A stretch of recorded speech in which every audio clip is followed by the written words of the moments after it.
चर्चा है कि छत्तीसगढ़ सरकार सरकारी और निजी अस्पतालों में होने वाली जांचों की कीमतें एक जैसी या कम से कम नियंत्रित करने की सोच रही है।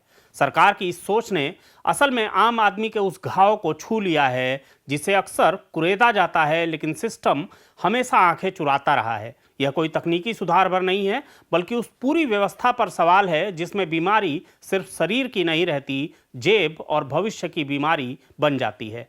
ITSA Hospital, on a mission towards a healthy world. Our 350-bed hospital with 3 dedicated wings, multi-specialty, pediatrics और wellness. यहाँ मिलता है world class treatment, health care, hospitality और हार्मनी का परफेक्ट ब्लेंड, और सेंट्रल इंडिया का सबसे बड़ा पीडियाट्रिक हॉस्पिटल। गेट और हैंड ट्रेनिंग के लिए cutting edge robotic physiotherapy and rehab. We are here to change the way you feel about hospitals. It's a hospital, near Ambuja mall, Raipur.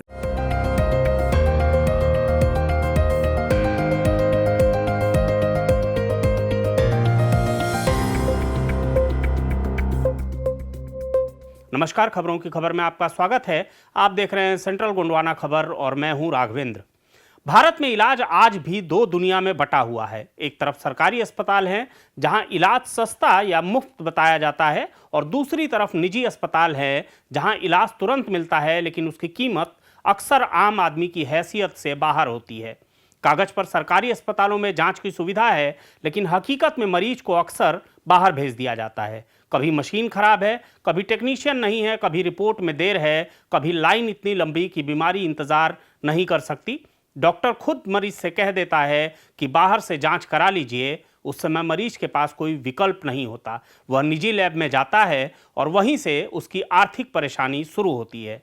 निजी lab में मरीज को कोई रेट लिस्ट पहले से नहीं दिखती। उसे यह भी नहीं पता होता कि जिस जांच के लिए वह हजारों रुपए दे रहा है उसकी असल लागत क्या है। एक ही जांच के लिए अलग अलग जगह अलग अलग दाम वसूले जाते हैं, और पूछने पर जवाब लगभग तय होता है, हमारी मशीन बेहतर है, हमारी रिपोर्ट ज़्यादा भरोसेमंद है, हमारी सुविधा अलग है। मरीज इन तर्कों को परखने की हालत में नहीं होता। बीमारी में आदमी ग्राहक नहीं रहता, मजबूरी बन जाता है। अधिकांश जगहों पर इसी मजबूरी का फायदा सबसे ज़्यादा उठाया गया है। अब छत्तीसगढ़ की सरकार सोच रही है कि सरकारी और निजी दोनों जगह जांचों की कीमतों में एकरूपता होनी चाहिए, या कम से कम कोई सीमा तय होनी चाहिए, ताकि मरीज कहीं भी जाए उसे लूटा ना जाए। आम आदमी को यह बात बिल्कुल सीधी और सही लगती है। आखिर अगर दवाओं के दाम तय हो सकते हैं तो जांचों के क्यों नहीं। लेकिन जैसे ही यह बात निजी अस्पतालों और लैब तक पहुंचती है, विरोध शुरू हो जाता है। कहा जाता है कि यह योजना अव्यवहारिक है, इससे निजी क्षेत्र बर्बाद हो जाएगा, निवेश खत्म हो जाएगा और आखिर में मरीज को ही नुकसान होगा। निजी क्षेत्र की इस आपत्ति को पूरी तरह खारिज करना भी ईमानदारी नहीं होगी। यह सच है कि निजी अस्पतालों की लागत ज़्यादा होती है, मशीनें करोड़ों की होती है, उनका मेंटेनेंस महंगा होता है, स्टाफ को वेतन देना होता है, बिजली, टैक्स, लाइसेंस, सब खर्च निजी जेब से जाता है। सरकारी अस्पतालों को ज़मीन मुफ्त मिलती है, बजट सरकार देती है, कई तरह की छूट मिलती है। ऐसे में अगर सरकार यह कहे कि सरकारी दर पर ही निजी जांच भी हो, तो निजी क्षेत्र के लिए यह सीधा घाटे का सौदा बन सकता है। इस डर को नज़रअंदाज नहीं किया जा सकता।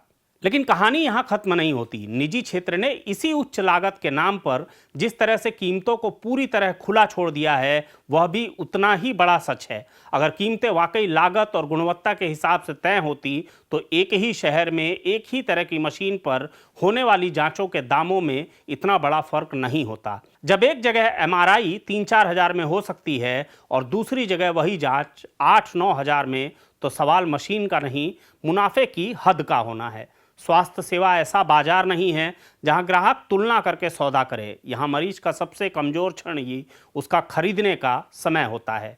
यहीं पर सरकार की भूमिका सामने आती है। सवाल यह नहीं है कि सरकार को दखल देना चाहिए या नहीं, सवाल यह है कि सरकार किस तरह का दखल दे। अगर सरकार यह समझ ले कि निजी अस्पताल दुश्मन है और उन्हें झुकाना ही लक्ष्य है, तो यह नीति विफल होगी। निजी क्षेत्र अदालत जाएगा, निवेश रुकेगा और अंततः मरीज के विकल्प और सीमित हो जाएंगे। लेकिन अगर सरकार यह समझे कि निजी क्षेत्र स्वास्थ्य व्यवस्था का हिस्सा है और उसे नियंत्रित करना है, न कि खत्म करना, तो रास्ता निकल सकता है। यहाँ एक बात साफ समझनी होगी, समान कीमत और नियंत्रित कीमत एक जैसी चीजें नहीं हैं। पूरी तरह एक ही दर तय करना शायद व्यवहारिक न हो, लेकिन अधिकतम सीमा तय करना, रेट बैंड बनाना और अलग अलग श्रेणियों की मशीनों के लिए अलग दरें तय करना संभव है। इससे निजी क्षेत्र को यह कहने का मौका नहीं मिलेगा कि उनकी बेहतर सुविधा की कीमत नहीं चुकाई जा रही, और मरीज को यह भरोसा मिलेगा कि उससे तय सीमा से ज़्यादा नहीं वसूला जाएगा। कानूनी पहलू इस पूरी बहस को और पेचीदा बना देता है। निजी अस्पतालों को व्यवसाय करने का अधिकार संविधान देता है और सरकार उस पर केवल उचित प्रतिबंध ही लगा सकती है। अगर छत्तीसगढ़ सरकार बिना ठोस अध्ययन, लागत के आंकड़े और व्यापक परामर्श के दरें तय करती हैं तो यह नीति अदालत में टिकना मुश्किल होगी। अतीत में ऐसे कई उदाहरण हैं जहां जल्दबाजी में लिए गए फैसले न्यायिक जांच में ढह गए।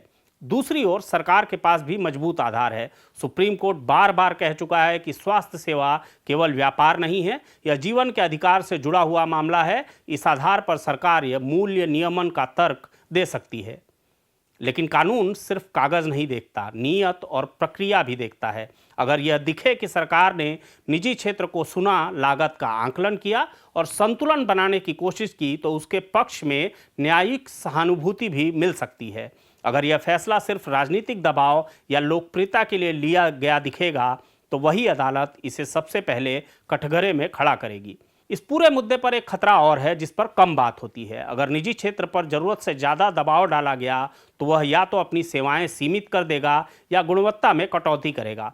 इसका सीधा असर मरीज पर पड़ेगा। इसलिए सरकार को यह भी समझना होगा कि सस्ती जांच का मतलब घटिया जांच नहीं होना चाहिए। गुणवत्ता और कीमत दोनों के बीच संतुलन बनाना ही असली चुनौती है। एक और अहम बात यह है कि यह बहस तब तक अधूरी रहेगी जब तक सरकारी अस्पतालों की हालत पर ईमानदारी से बात नहीं होगी। अगर सरकारी अस्पतालों की मशीनें ठीक से चलने लगे, जांच समय पर मिलने लगे और मरीज को बाहर जाने की मजबूरी न रहे, तो निजी क्षेत्र की मनमानी अपने आप कम हो जाएगी। निजी अस्पतालों पर नियंत्रण के साथ साथ सरकारी व्यवस्था को मजबूत करना इस योजना की असली कटौती होगी। छत्तीसगढ़ की यह योजना न तो कोई जादुई समाधान है और न ही कोई विनाशकारी प्रयोग। यह एक जोखिम भरा कदम है, लेकिन ज़रूरी भी है। यह उस बहस को सामने लाता है जिससे अब तक बचा जाता रहा है। क्या बीमारी के समय आदमी सिर्फ ग्राहक है या वह नागरिक भी है जिसके लिए राज्य की जिम्मेदारी बनती है? अगर छत्तीसगढ़ इस सवाल का जवाब संतुलन और समझदारी से ढूंढ पाया तो यह सिर्फ एक राज्य की नीति नहीं रहेगी, बल्कि देश की स्वास्थ्य व्यवस्था के लिए एक नई दिशा बन सकती है। अगर नहीं, तो यह भी उन कई अधूरी योजनाओं की कतार में खड़ी हो जाएगी जिनकी मंशा सही थी लेकिन अमल कमज़ोर था। खबरों की खबर में फिर किसी खबर पर होगी बात। इस तरह की खबरों को देखने के लिए आप हमारे चैनल को सब्सक्राइब ज़रूर करें। हमेशा की तरह हमें अपनी खबरों पर आपके कमेंट्स का भी इंतज़ार रहता है। नमस्कार।